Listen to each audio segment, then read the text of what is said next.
A recent report by the American Principles Project has ignited controversy, alleging that the Biden administration's Department of Education disproportionately targets Christian colleges through its enforcement actions. According to the report, 70% of the department's enforcement efforts have been directed at faith-based and career schools, despite these institutions accounting for less than 10% of the nation's student body. Key players in this debate include the Department of Education, Christian colleges like Liberty University and Grand Canyon University, and advocacy groups like the American Principles Project.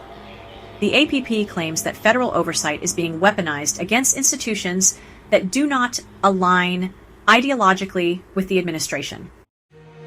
Grand Canyon University and Liberty University are central examples, facing significant fines of $37.7 million and $14 million, respectively, for alleged regulatory violations.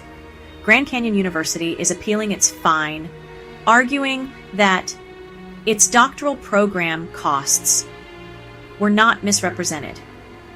Meanwhile, Liberty University's fine pertains to Clery Act violations concerning campus crime reporting. These enforcement actions and their implications have gained prominence throughout 2024 as federal scrutiny of educational institutions continues. While investigations and fines have affected schools across the country, Christian colleges argue they are being unfairly singled out. Critics argue that the disparity in enforcement reflects a targeted approach to silence ideological opposition.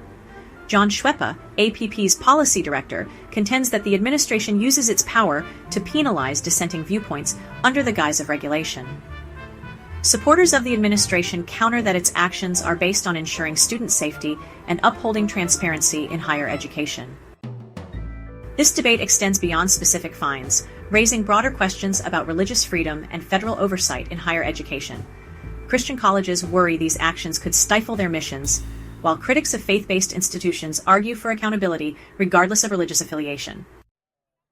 The Department of Education has maintained that its priorities are consistent with protecting students and ensuring fair practices across all institutions. Whether the scrutiny of Christian colleges represents enforcement or ideological targeting will likely remain a contentious issue moving forward. For more Christian news, subscribe to our newsletter,